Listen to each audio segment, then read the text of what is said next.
It has been said that working out doesn't just build muscle, it builds discipline, resilience, and the strength to overcome what life throws at you. Let's talk about the character workout on today's episode of the Playing with a Purpose podcast.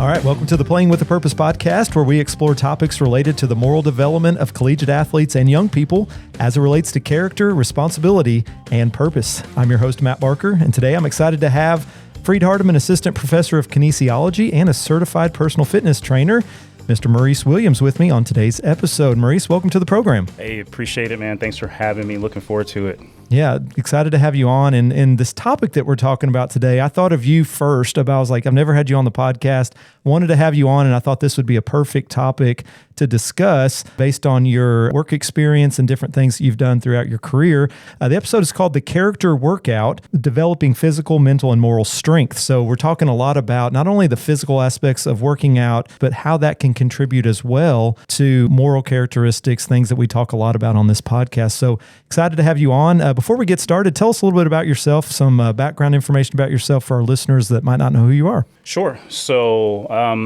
again, my name is Maurice Williams. I am a professor here at Freed-Hardeman University, assistant professor of kinesiology. Just a little bit of my education. I went to a university called Elon. It was Elon College at that time, but since changed to Elon University, a bachelor's degree in exercise science. And then I went on to Ohio University, got my master's degree in exercise physiology. And currently I am working on my doctorate here at Freed-Hardeman in behavioral health. Work experience, a professor right now, that's my full-time thing, but I also do some personal training and some fitness education on the side. Doing that for a while, worked in the gym, had my own personal training studio when I used to live in Washington, D.C. before I lived here. A little bit about leadership. I've been in leadership positions for a good little while. That started when I was at Elon.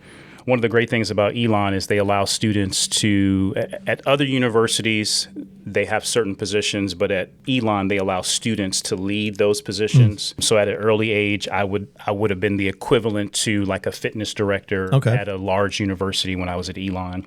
And I've just had other various leadership positions throughout my time so far. So yeah, that's a little bit about married, 4 kids, 2 kids in college, and 2 kids we still homeschool. So yeah, that's awesome. Well, so one of the questions I wanted to ask you before we get started, you kind of touched on a little bit here, but kind of what made you want to get into the career that you're in? It sounds like some of those opportunities you had in college kind of led you to maybe it's something you really enjoyed and you end up wanting to pursue that a little more. Is that kind of right? Yeah. So interesting you asked that. I always tell this story. When I was in high school, I played sports, had an interest in the body. My brain, I guess, is more on the science side of things. Yeah. But what particularly got me interested in fitness and kinesiology was we had one of my best buddies. We were both football players. There was a girl who had knee issues, and her knee would kind of lock up on her, for lack of a better term. Yeah. And we called ourselves diagnosing her and fixing her knee. Yeah. And believe it or not, we actually got it to feel better. I don't know how we did it, but that's kind of sparked my interest. I said, you know what? I like the human body. It seems like I'm pretty good with it based upon me helping this one of our classmates. And so that moved me forward. And again, I played sports, so there was always an appreciation for the human. And I liked working out at that time as well. So there's appreciation for the human body. So I said, you know what? Let me have some form of a career. I don't know exactly. I had some interest in physical therapy. I had some interest in athletic training, but eventually it settled just more generic exercise science. Yeah, that's awesome. Well, and if you know Maurice, anybody that knows Maurice around Henderson, he's working out a lot. You always see him in the gym. He's outside doing things. So he definitely practices what he preaches on that for sure. And you mentioned somebody's knee locking up, and it's funny because when you turn a certain age, I'm 40 now, and just sometimes stuff just happens just because, and I think sometimes maybe being physically fit, things can maybe help some of that recovery and different things. But sometimes, when you get a certain age, and you could relate to this too, just sometimes random things happen with your body and you just don't know what happens, but it does, As much as I don't want to admit to that, because I stay pretty consistent. I can tell the difference from when I was 20 Yeah. working out and 48 now. That's right. Working out. So I was looking up something that said fitness is about the body, but the habits and mindset to maintain your body reflect character, and some of these different things we'll talk about today. So from your experience, is there a connection between physical fitness and character and some of these moral qualities? And if so, what does that connection look like to you? yeah, I mean, I think there is. If we're talking about a person's character in terms of their values and their morals and their habits, I think that physical exercise certainly helps to build that for sure. Obviously, that's if you're consistent with Right. those things. When we talk about like the connection and what that looks like, I think the more you are consistent with your physical routine, the more it starts to become a habit. So that's one of those personal characteristics. And as we know, habits can be contagious. I mean, good and bad. Well, hopefully, we're just focusing on the good ones right now. But typically, you'll start to notice your habits developing in other parts of your life as well. So Yeah, and so some of the things, could be something like work ethic, resilience. There's obviously challenges that come along with when you're physical fitness, things that you have to do. Sometimes you got to just push through. Sometimes you got to just get through it and tell yourself you're going to get through it. Exactly. What are some of the specific character traits that you believe are developed through consistent exercise, like you mentioned? You mentioned one of them already, resiliency, just our ability to bounce back, but also being reliable, the concept of just being brave. There are some things, and depending on what your physical fitness routine is, I think now I do box jumps. Yeah. And I do, 36-inch, 24, 36, sometimes 48-inch. And there's some fear. Yeah. There's some fear there because I'm like, I know I'm still kind of athletic, but I am kind of getting There's a little older. always a chance, yeah. Should I still be doing this? And every time I do it and I'm able to, to accomplish those, whatever goals I have for that day, I feel brave. Optimism, discipline, self-awareness, those are some other character traits that I think about. Yeah. What about small group as far as interacting with others? I know like a lot of times when I'm going by the gym, you see there's sometimes one person working out, but a lot of times it's a team. Maybe it's a Freed-Hardeman team working out. How much is that camaraderie kind of as well, working with others? A lot of times you have to have that support from others when you're lifting weights or whatever it is. How much of that small group aspect comes into play with physical fitness as well? Oh, I think that's huge. It's funny that you mentioned that because I can tell the difference when the semester starts back up again. I'm usually in there with the basketball team. Yeah. And I can tell the difference when they're in there and I'm working out with them and then they're not in there and I'm working out by myself. Yeah. It's like almost like I don't want to say a 360. It's like a 180 change Right. in terms of like, I'm going to work out. I'm going to get my workout done. Yeah. But my boost of energy and my desire, first of all, because they're motivating me. They're younger than me, but I'm doing a lot of the same things that they're able to do. Yeah. But the synergy that you get from working out with like-minded people, Yeah. trying to achieve, although our goals are different, we still have our specific goals. That helps a lot. Yeah. You've been doing this for a long time. We talked about over 23, close to 25 years, working with this. And if you include your time in college where you were kind of learning some of these things and kind of getting acclimated to a lot of these different things you do today, you've done this for quite a while. Can you share any personal story that comes to mind on your fitness journey that shaped your mindset, not just on like physical ability, but also maybe how it relates to some of those character qualities as well? I don't have a personal story simply because, and I don't want to toot my own horn, but I have been working out so consistently for so many years that I can't even think of any like personal stories where a workout led me to this. It's just it's so ingrained in my lifestyle and in my daily routine that I mean, in a positive way, it's almost like a drug for me. Right. I can go without it, but I can't go long periods without it. So I think one of the advantages of that is, even though I don't have a personal story, I've been doing it for so long that it's just a part of who I am. It's like brushing my teeth for me. I can't go so many days without even doing that. But those are it's again hard for me to go throughout my day without having some sort of structure, some sort of discipline. Yeah. And being consistent with my physical fitness has helped with that. Yeah, if anything, that's an encouragement to anybody else that maybe isn't as consistent, that this can become a part of your life. You know, if someone that's not really great about doing this, people like you, other people that they consistently see in the gym, working out, trying to improve their body and everything else that goes along with that, that's got to be an encouragement to other people as well, that they can also develop those same habits where it does become a routine and a part of your life, and it's something that you can consistently do to make sure that that is happening. So I like that a lot. Why do you think overcoming physical challenges in a workout, we talked about how it's not always easy when you go in there. Sometimes you don't always have, like you said, the confidence that should I still be doing this? You know, I'm getting a little bit, you know, where maybe I shouldn't be doing this, but pushing through those physical challenges, how does that translate to mental toughness in life? You know, we think about a sports team, for example, if they can get through some of those workouts, those tough workouts that their coaches, that you put them through, whatever it is, then there's obviously some times throughout the season that they're going to have to push through as well. So how does some of those physical challenges in a workout translate to mental toughness in life or in their individual sport? Sure. I like to say that using your you can use your physical fitness as a training ground for the real world. I don't know what everybody does for their physical fitness, but there are a couple things that I do. I usually lift weights, I play basketball, I do yoga, and then I run. Yeah. I don't do all those things every day. Some days I do certain things and some days I do other things. But if we're taking, for example, if I'm lifting weights, typically traditional heavy lifting would be something like a squat or a deadlift. Or if I'm outside running and one thing I'm working on now is trying to get my mile to be under 8 minutes. I'm like a little over 8 minutes, trying to get it under that 8 minutes. But just something like that, pushing through on a faster time builds grit and confidence that you can do hard things. I can't explain the feeling of if you're trying to break an 8 minute mile and I haven't done it yet.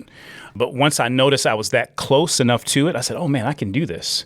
I haven't got there yet, but once I break that 7:59, break that 8 and get 7:59 or whatever the case it is, under 8, I know it's going to allow me to do harder things in life. So because you remember those things. Hey, I just achieved this goal. This is a difficult task. Use the same mindset that I used to overcome getting that mile under 8 minutes, that I can apply that to whatever it is that I have in life. I mean, it builds, as we talked about thus far, resilience and grit and things of that nature. Yeah, and going along with resilience too, one of the things I looked up was, you know, it helps people to take on that discomfort. A lot of times in life, we think, hey, like, this is not comfortable for me to do. I'm just not going to do it. And that's kind of maybe the mindset that a lot of times people in our culture today have. It's like, you know, we see this a lot. We won't talk a lot about college students here, but like if someone doesn't like something, I don't want to do this assignment, I'm just not going to do it, right? And it's not really, you know, anything that makes people uncomfortable or something that's hard or difficult, we just kind of shy away from. Let's just not do that.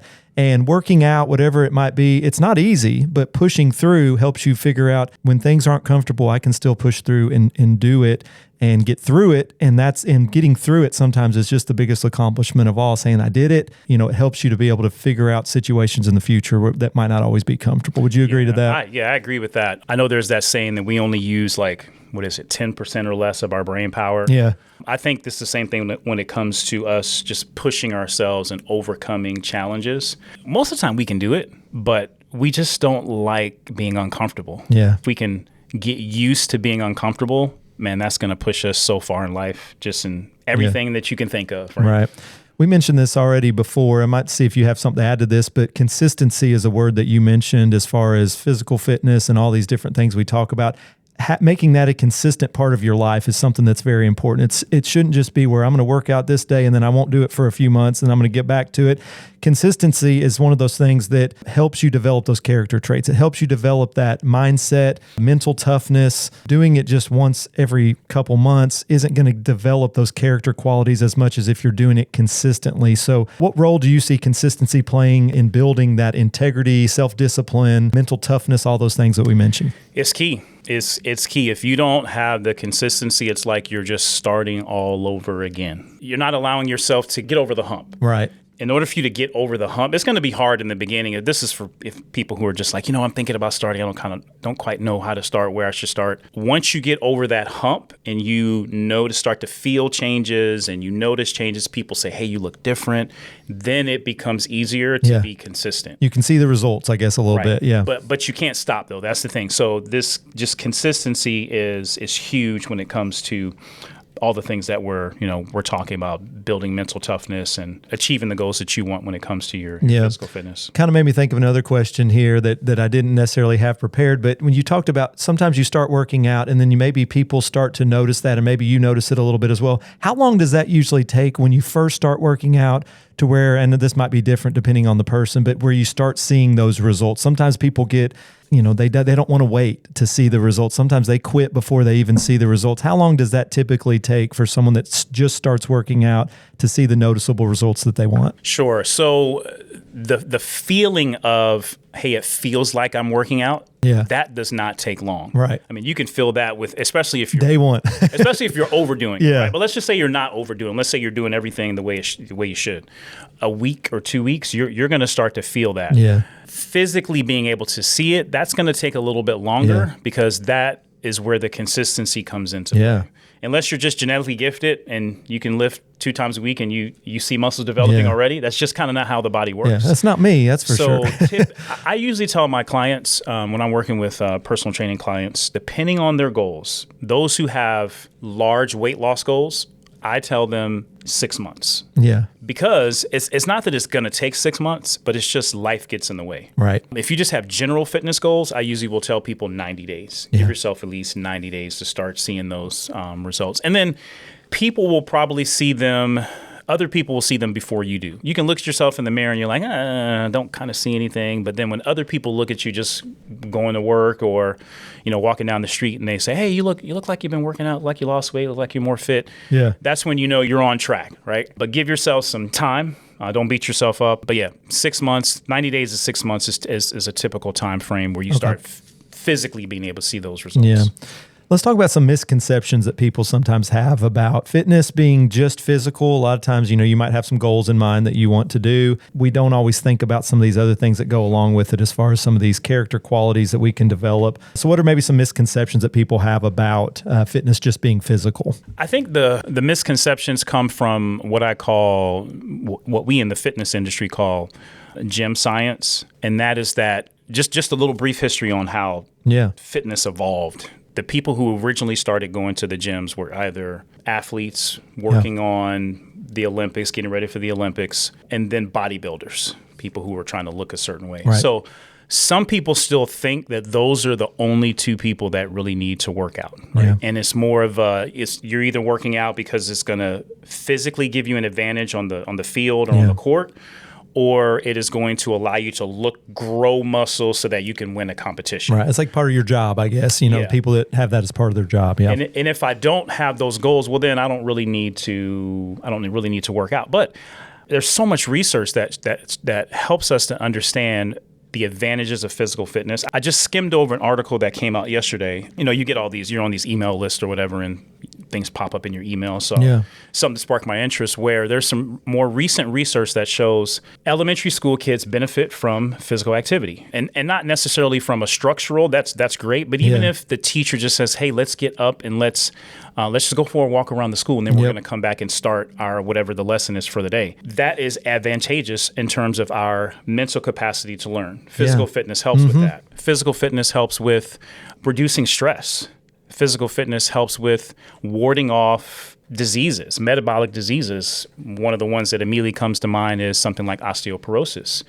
If you don't know what osteoporosis is, it is a disease of the bones where you basically start to lose the formation, your bones start to become brittle, things of that nature. Well, if you're doing the proper physical fitness, which would be weight training in this case, and applying load to your body, then you can help to ward that off. Yeah. So if for nothing else, if you don't care about the athletic part of it, if you don't care about how it makes you look, at least focus on what it does for your body internally. Yeah. It's interesting you talk about, too, how important physical activity is in education. My wife is a kindergarten teacher, and she mentions this to me probably every day. It's like if it's something's going on, they're really not learning the way they need to before lunch, and then after lunch they're able to go outside, play a little bit, get up, move around, they come back, and the next part of the day is so much better.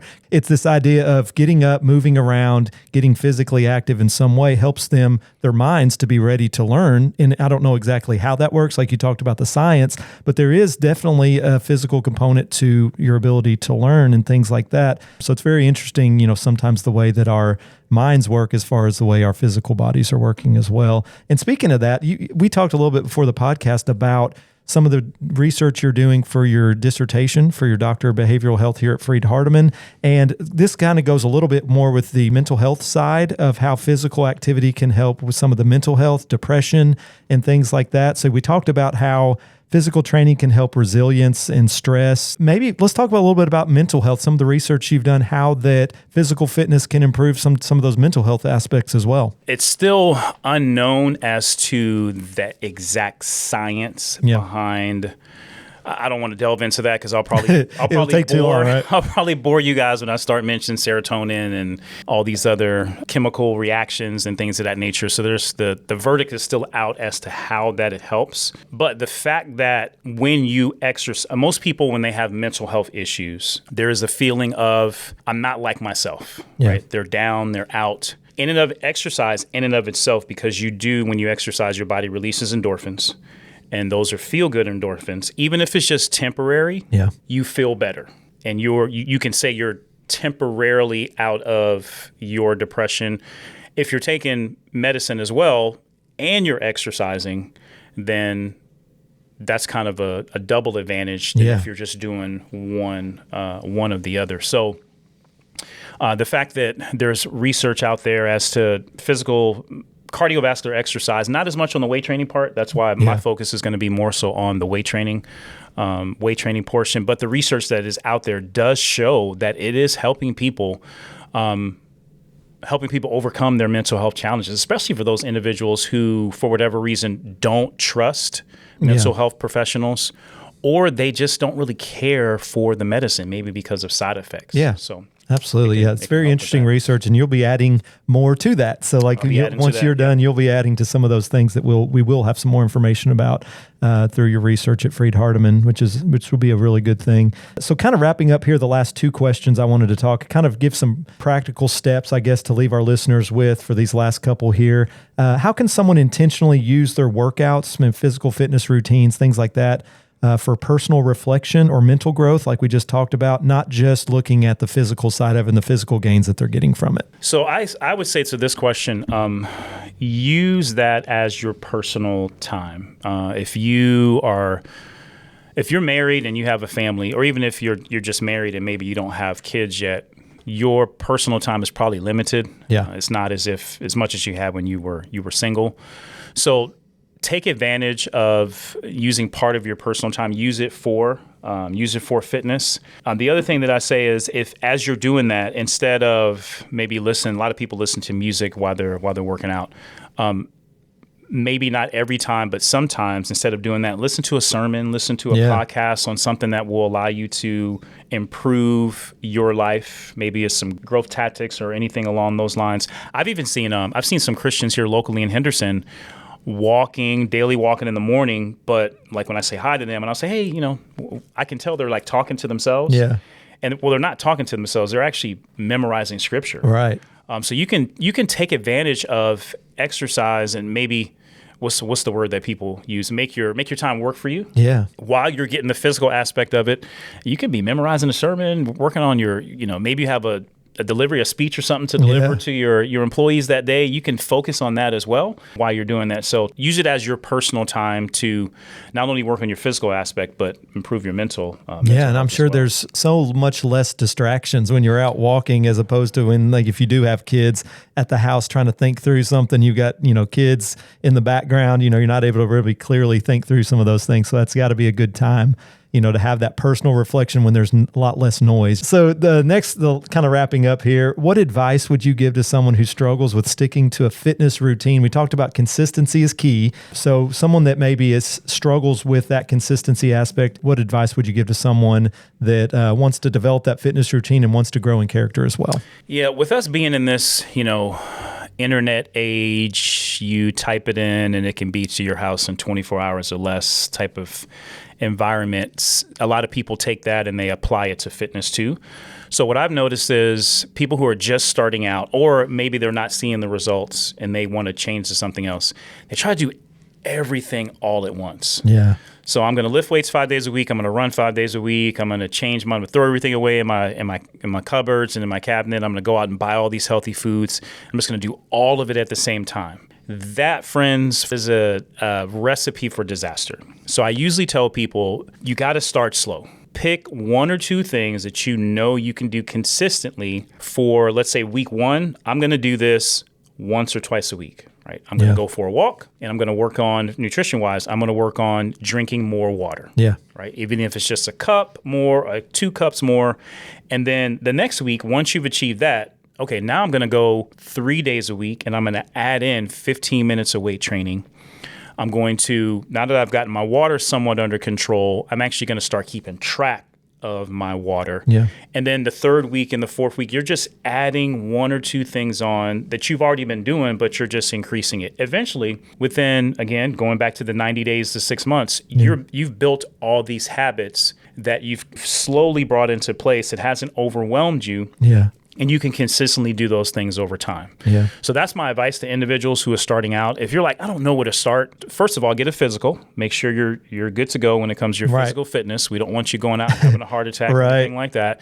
Make sure your doctor approves you to start exercising. And then just start with something that you know that you can do, and then slowly add on to that. Yeah. Right. Get help if you need it. Yeah. Individuals like myself can help out, but that's my advice for individuals to start. That's really good advice. And, I've talked to people that have run marathons, and it's the same advice. It's like, how did you build up to that? He said it started at 1 mile and then eventually got to 2, and it's just that slow process. And a lot of times in our culture today, we don't want to take the time to really develop. We want instant results. We want to, let's do it all at one time, get it all done, and let me see the results. But like what you're saying is this is something, physical fitness, getting the results you want takes a lot of time. Like you said, at least 90 days, probably more, and just being willing to put in the work. Well, Maurice, I really appreciate you coming on. This has been a great, interesting information that you shared. I appreciate you coming on and taking time out of your day as we get started here in the next couple weeks. We'll be getting started up into the semester. So glad I got you on before the semester started up. Yeah. Thanks for coming on. Thanks, Matt. Appreciate it.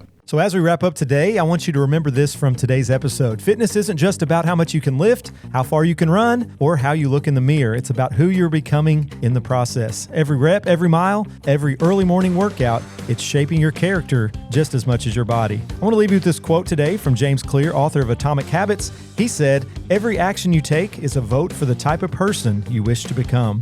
Once again, we want to thank you for joining us for this episode of the Playing with a Purpose podcast. Special thanks again to Maurice Williams for being my guest this week. Be sure to listen to this episode and future episodes on Spotify or anywhere you listen to podcasts. You can also catch the Playing with a Purpose podcast on the Freed-Hardeman Athletics Champions of Character website at gofhulions.com/champions of character and on the NAIA Champions of Character website at naia.org/champions of character. Join me for our next episode as I talk with pulpit minister David Sweeney on the topic of kingdom over culture, living out faith in a competitive world. And remember, winning isn't just about the scoreboard, it's about the character we build along the way. We'll see you next time on the Playing with the Purpose podcast.